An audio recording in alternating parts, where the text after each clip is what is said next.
বলছিলাম কিছুক্ষণ আগে ভবানীপুরে সব থেকে বেশি নামবাদ, আর ঠিক উল্টো ছবি বালিগঞ্জ বিধানসভা কেন্দ্রে। সেখানে আবার 679 জন নতুন ভোটার জোড়া হলো, নতুন ভোটারের নাম জুড়ল বালিগঞ্জ বিধানসভা নির্বাচনে। 679 ভোটার বাড়ল। সব বিধানসভায় কম বেশি নামবাদ। বালিগঞ্জ বিধানসভায় নাম যোগ হলো। বালিগঞ্জে ভোটার ছিল 1,90,025, বালিগঞ্জে ভোটার বেড়ে 1,90,704। ড্রাফটের নাম ছিল, তাও এসেছিলেন কেন আপনি না, দেখতে?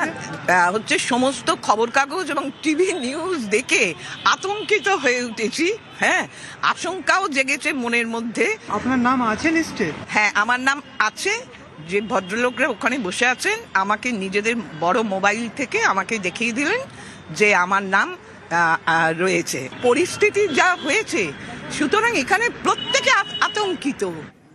কিছুক্ষণ আগে দেখাচ্ছিলাম কাউন্সিলরের নাম বাদ, আবার দেখাবো বিধায়কের নাম বিচারাধীন। আমডাঙ্গার বিধায়ক, তার নাম বিচারাধীন, তার নাম অ্যাডজুডিকেশনে। অর্থাৎ আমডাঙ্গার বিধায়ক রফিকুর, তার নামও বিচারাধীন। বিধায়ক, জনপ্রতিনিধি, তার নাম বিচারাধীন। আমি জাপা যায় না। আমি 3বারের বিধায়ক, 4বার বিধানসভা কন্টেস্ট করেছি, 3বার পঞ্চায়েতের সদস্য হয়েছি। তারপরে আপনার নাম বাদ। সে কোশ্চেন তো ইসিকে করবে। আমার নাম আমার ছেলের নাম। আপনার ডিলিট দেখাচ্ছে 7,500 মতো। শুনুন, নির্বাচন কমিশন তো একটা বিজেপির ফোনটা লাগাই।